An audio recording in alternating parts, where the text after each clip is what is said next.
هجای جانو تو بخیراتی کردستان 24 از باورم لباکوری کردستان گلک بگرمی پیشوازی آخفتن سرک مسعود بارزانی هاتا کرن و گلک نرخاندن و شروعه بوگوتن نوی هاتنه کرن گاوا گوتی ام پشتگیری لهر پروسه که و هر حوله کن بو پیدا کرنا آشتی و چاره سریه بزانن هیم و چاواد نرخینن گاوا سرک مسعود بارزانی وید بیجا لعالی هوا چاواد هیتا شروع کرن. بله سپاسیاوتیم زمان خیراتنا و شرکی مصابی ام وک پارتیا ولایت پارێزên Kurdistanê bi rastî di hemû demanda qîmetekî mezin didin Serok Mesut Barzanî û hişmendiya wî. Em dizanin ki Serok Mesut Barzanî xwedî hişmendiyekî netewî ye, xwediyê zanyarî û tecrübeyên girîng e. Xwedî axilekî Kurdî ye. Jiyana wî di nav têkoşînê de derbas bûye.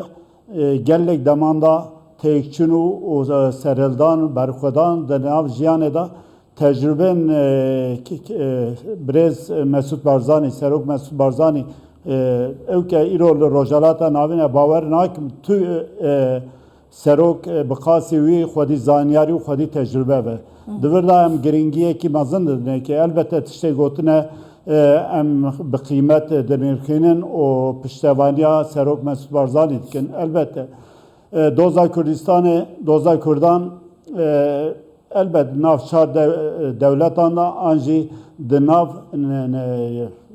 gelek devletê din de jî alaqadar dike. Îro problema me problema binavkirina vê pirsê ye. Eger ev problema Kurd û Kurdistanê be divê çareserî û riya diyalogê jî bi aliyan bi her du aliyan û bi devletên desthilatdar yani devletên sêyemîn divê dibin çavdêriya wî da her du alî daxwazên xwe bînin ziman. Ji bo wî jî pêvajoyek lazim e. Pêvajo dibêje însanên karibin vê pêvajoyê bimeşînin evin. Serok Mesut Barzanî jî yek ji wan kesayetê ye ki îro Doza Kurdistanê kare tenê ne ji bo başûr hemû çar perçeyê Kurdistanê ji bo tevayê Kurdistanê kare projeyekî dem dirêj bide bixe rojevê û piştevaniya viya bike ya jî serokatiya vê wekê bike. Lê divê aliyên Kurd bi rastî zanibin ka çi dixwazin. Îro devlet dixwaze vê problemê wek problema partiyekî an jî şaxsekî ya grûpekî pênase bike. Em viya şaş dibînin wek partî dibêjin ki ev problema milletê Kurd e. Mafê millet bûnê çi ye divê li gora wî em tev bigerin. Li gelek welatan, li gelek jiyan jî em dibînin îro herkes her millet ji bo berjewendiyê xwe ji bo mafê xwe tev digere. Milletê Kurd jî li Bakurê Kurdistan ve Rojhilat ve Başûrê Kurdistan ve ya jî Rojavayê Başûrê Kurdistan li hemû çar perçan jî îro gelê Kurd ji bo berjewendiyên xwe ji bo mafê xwe yê milletbûnê tev digere.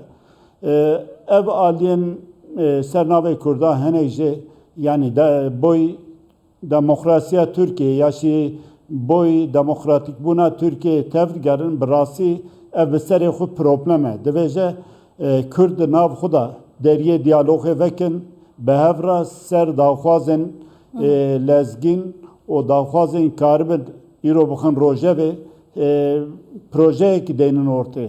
Kurd çi dixwazin? Em di vir de ev bi salan e dibêjin wek partî. Başa hêjaya Amedî ev mijar gelekî kûr e bi rastî lê mesela gava serok dibêjîtin 100 sal e înkara neteweya Kurd dikin 100 sal e Kurd li ber xwe didin newan bi înkarkirina netewa Kurd hiç qazanc kir ne jî Kurdan bi berxwedana xwe gihiştine hiç armancekê.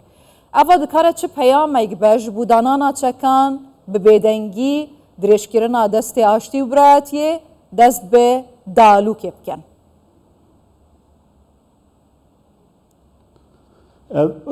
Rast e yani ev siyasetekî li ber çavan e. Yani em dibînin ku 100 sal zêdetir e 200 sal Kurd dengê we naye hûn dengî te tê hêjayê cano berdewam ke. Bele.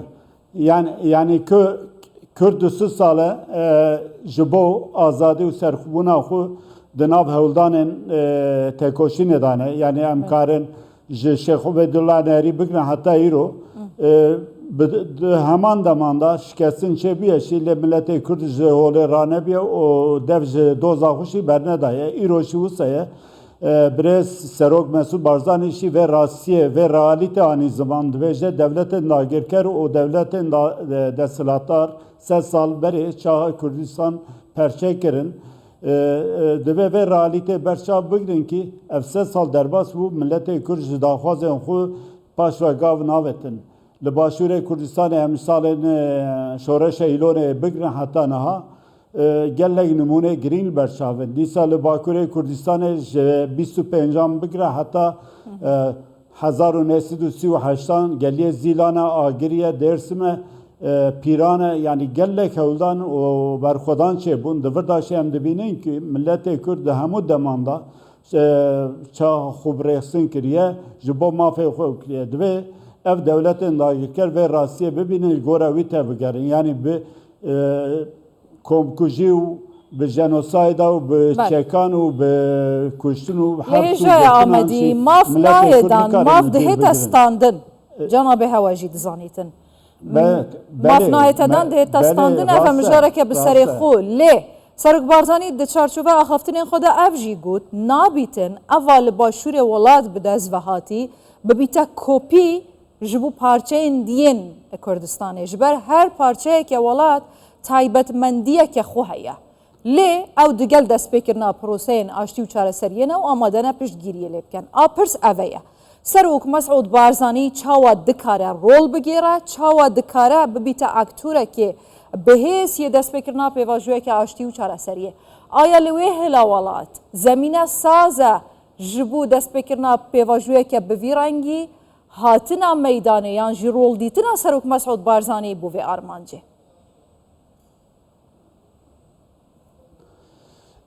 Yani o rast bêjin maf nayedayîn tê stendin milletê Kurd jî bi tekoşîna xwe heta nadaye îspat kirin ki ji bo wî tê dikoşe. Em cardin dibêjin yani milletê Kurd ji bo daxwazên xwe yên stratejîk elbette wekve. Birêz Mesûd Barzanî jî gote her beşekî perçeyê Kurdistanê şert û mercê wî cuda ne. Îro di nav şar devletan da elbette em siyasetekî piralî dipejrînin. Rêz girtina me li hemû beşên Kurdistanê û siyaset û partiyên wê derê heye. Lê em viya dibêjin divê her partiyek, her grubekî çaxa li gora perçeyên tê da tekoşînê dimeşîne destkeftiyên perçê din jî li ber çav bigire o zirarê ne de perçêndir. Divê hişmendiyekî netewî li çar perçan da jî geş bibe û em li gora wî tev bigerin dîxat Baş ew hişmendiye neteweyî dê çawa çê Serok Mesûd Barzanî Serok Mesûd Barzanî divê ew ke da rolekî girîn kare bigire lê divê aliyên şer divê hebûn û desthilatdariya Serok Mesûd Barzanî qebûl bikin. Eger qebûl nekin her du alî bi nav xwe da vî îşî pişt perdan da bi siyasetekî teng û siyasetekî gemarê bimeşînin wê çaxê rola Mesûd Barzanî bi rastî tê binpêkirin divê her du alî jî rêz lê bigirin û jaleyekî meznatiya wî wek ji xwe re qebûl bikin li gora wî. Em dibêjin birêz Serok Mesûd Barzanî kare rolekî girîn bigire û bi rastî jî pêvajoya aştiyê ya jî diyalogê vê bike. Demê vê derbasbûyînê de jî gelek caran têkiliyê wan çêbûn lê em dibînin her du aliyên şer dixwazin ew bikin. Îro di vî alî da nezelanin. Devleta Tirkiye jalîkî va dibêje ki em dixwazin pêvajoyekî dest pêkin jaliyekî jî divên em ê cepha hundirê xwe xurt bikin. Lê ti nerî têkiliyê wan ê bidizî ser aliyekî bi Abdullah Öcalan re dimeşînin li raya giştî re eşkere nakin em nizanin yani çi pişt perde da tê naxaftin o di vir da jî ne devletek jî ne jî çavderiyekî ciyê bîr û baweriye ve meriv bi wan re karve peywendî deyne tune ye. her du alî gotinê xwe dibêjin carinan hinek tiştên rojevê em nizanin çi ye yani Devlet Bahçeli tiştekî divê Erdoğan tiştekî divê rojekî divê pirsgirêka Kurd û Kurdistanê tune ye tu problemeke wa tune li vî welatî li roja dinê dibêje mihatabê bi me milletê Kurd e. Başa hêja Can û Amedî mesela carna mirov hin tiştan dibîne bi rastî dilê mirovî zêde diêşe kesekê weke we li vê derê hazir be ez dixwazim bînim ziman vê mijarê mesela durustkirina wê hûşmendiya neteweyî di nav Kurdên Bakurê Kurdistanê dê çawa çêbibe gelo li Başûrê Kurdistanê statûyek heye parleman û hikûmet heye hêza pêşmerge heye li Bakurê Kurdistanê li jêr wê mentalîtiya bertenga şuştî ya ku mirov naxwaze bîne ziman jî bi çi rengî lê karkirineke wqas hûvane û qirêj li ser mejiyê hin Kurdan hatiye kirin mirov heyfa xwe dixwaze jê çawa dikare ev hûşmendiye çêbibe çawa dikare Kurd hemû bû xatirê parastina berjewendiyên hevdû kar bikin mînak ez bêjim parastina berjewendiyên Başûrê Kurdistanê çima PKK bêrê bide Tirkiye heta nîva qezayan operasyonê xwe bike li serê hemû girekî û çiyayekî qereqûlê xwe dane çima ev hûşmendiya neteweyî di nav Kurdên Bakurê Kurdistanê heta roja îro çê nebûye eger çi ye yani ev ya karim vekirî bêjim salê heftê vir da siyaseta li Bakurê Kurdistanê dibin kontrola çepê Türka da dest pê kir ev siyaseta çepê Türkan bixwaze nexwaze siyasetekî xirab serme çê kir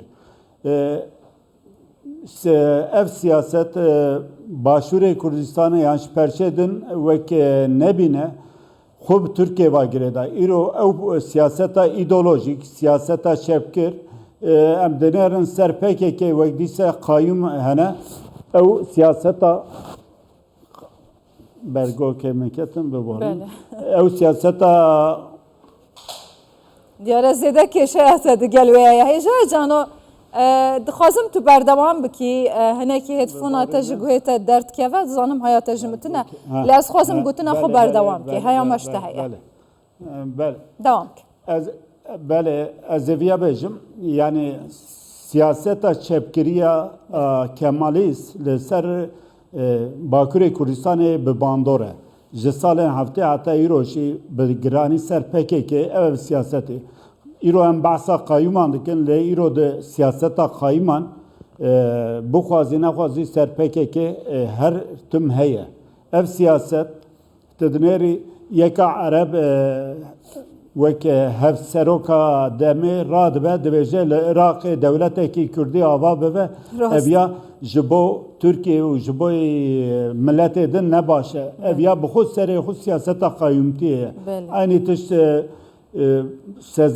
Sezai Temelî yek kadroyê dewleta Tirkiye tornê İsmetûniye çima Kurd vê rastiyê nabînin wallah billah merak dikim yani hêjayê cano çima Kurd rastiyê nabînin yani bi çavê xwe dibînin bi guhê xwe gulê dibin ya tamam ji kerema xwe evana dewletekî Kurdiyê serbexwe ne ji bo Başûrê Kurdistanê ne Bakur ne Rojava ne heta Rojhilat naxwazin dibêjin pêwîstiya me ihtiyaca me bi dewletekê tune werin biratiya gela nizam qaşo çi ka biratiya gelal ka mafê Kurdan hûn qala çi dikin yani ev çil sala hûn çûl û çiya we çi ji bo milletê Kurd bi dest xist yani hema yek tiştê bêje yek tiştê ji kerema xwe ciddî ez merak dikim yek destkeftê wan ji bo milletê Kurd bêje ji kerema xwe